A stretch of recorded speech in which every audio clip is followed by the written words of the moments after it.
जम्मू कश्मीर के उपराज्यपाल मनोज सिन्हा ने कहा है कि प्रशासन आदिवासियों के अधिकारों की सुरक्षा के लिए विभिन्न स्तरों पर लगातार काम कर रहा है और इस दिशा में वह मिशन मोड में काम करेगा। उपराज्यपाल जम्मू कश्मीर में अनुसूचित जाति और अन्य परंपरागत वनवासी अधिकार मान्यता अधिनियम को लागू करने के लिए आयोजित समारोह को संबोधित कर रहे थे, जहां उन्होंने गुज्जर, बकरवाल और गद्दी सिप्पी समुदायों के लाभार्थियों को व्यक्तिगत तथा सामुदायिक अधिकार प्रमाण पत्र वितरित किए। इस मौके को ऐतिहासिक करार देते हुए उपराज्यपाल मनोज सिन्हा ने केंद्र शासित प्रदेश में कानून को संभव बनाने के लिए प्रधानमंत्री नरेंद्र मोदी का आभार जताया और कहा कि इससे यहां वंचित आदिवासी आबादी के सशक्तिकरण और समृद्धि का नया युग शुरू होगा। उन्होंने कहा कि जम्मू कश्मीर में आदिवासियों ने अपने अधिकारों के लिए लंबे वक्त तक काम किया है। उन्होंने कहा, यह मेरे लिए राजनीतिक मुद्दा नहीं है, बल्कि जब मैं दिल्ली से यहां आया था तो प्रधानमंत्री ने मुझे 2-3 महत्वपूर्ण बातें कही थी। एक है वन अधिकार अधिनियम का ईमानदारी के साथ पूरी तरह क्रियान्वयन और दूसरा सभी को अधिकार देना। उन्होंने कहा कि मैं कह सकता हूं कि आज अच्छी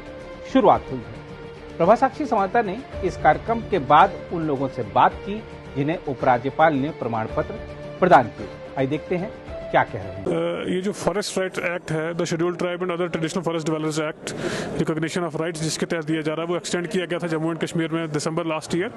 उसमें काफ़ी सतह पे ट्रेनिंग्स हुई, लोगों को तैयार किया गया और सारी प्रोसेस फॉलो करने के बाद आज 500 से ज्यादा लोगों के जो केसेस क्लियर किए गए हैं, जिसमें इंडिविजुअल और कम्युनिटी राइट्स दिए गए हैं, जिनमें से 100 से ज्यादा केसेस में ऑनरेबल एलजी साहब ने दिए हैं। ये मार्क करता है एक पॉलिसी फ्रेम शिफ्ट या एक हिस्टोरिक ऐसा इवेंट कि जहाँ जो ट्रेडिशनल कम्युनिटीज और जो शेड्यूल्ड ट्राइब फॉरेस्ट में जो रहते हैं उनके राइट्स को रिकॉग्नाइज किया गया, उनको दिए गए। 20,000 से ज्यादा एप्लीकेशन आई है, तो जैसे जैसे एप्लीकेशन आती रहेंगी हर लेवल पे जो कमिटीज हैं उसे स्क्रूटनाइज करेंगे और उस पर डिसीजन लेंगे। ये हमारी देरीना मांग थी और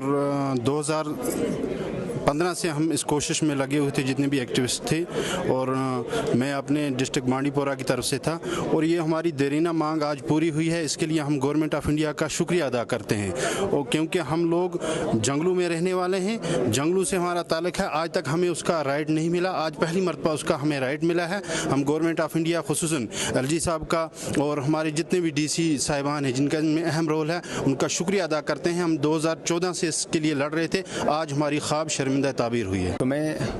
आज आपके इस मीडिया की वसादत से गवर्नमेंट ऑफ इंडिया का बहुत बहुत शुक्रिया अदा करता हूं और ख़ासकर जम्मू कश्मीर यूटी के लेफ्टिनेंट गवर्नर श्री मनोज सिन्हा साहब का बहुत शुक्रिया अदा करता हूं। जम्मू कश्मीर की जो उनकी लीडरशिप में यहाँ पर एडमिनिस्ट्रेशन है उनका भी बहुत शुक्रिया अदा करता हूँ। डॉक्टर शाहिद इकबाल चौधरी साहब का, जिन्होंने बड़ी मेहनत की और आज जो हिस्टोरिकल स्टेप था, जो आज का दिन हमारे लिए, हमारी कम्युनिटी के लिए, ट्राइबल कम्युनिटी के लिए है, ये सबसे बड़ा तारीखी दिन है, क्योंकि आज के दिन में उन लोगों को जो जंगलों में रहते हैं, जिनको हर तरफ से मार धार, जिनको हर तरफ की परेशानियां देखनी पड़ती थी, उनको आज मालकाना हकूक मिला है कि वहाँ पर ये लोग बैठ सकते हैं, अपनी आबादी कर सकते हैं, अपने माल मवेशी को पाल सकते हैं, इससे और अपने बच्चों को वहाँ पर स्कूल भी, अभी आपने सुना होगा कि लेफ्टिनेंट गवर्नर साहब ने कहा कि वहाँ पर स्कूल भी हैं, जो परमानेंट स्कूल, वहाँ पर मोबाइल स्कूल जाते हैं, हर साल वहाँ जो उस्तादिज़ा हैं उनको चेंज किया जाता है, वो सारा सिस्टम ख़त्म करके अपने वक्त पर, मुकर्रर वक्त पर वहाँ स्कूल भी जाएंगे।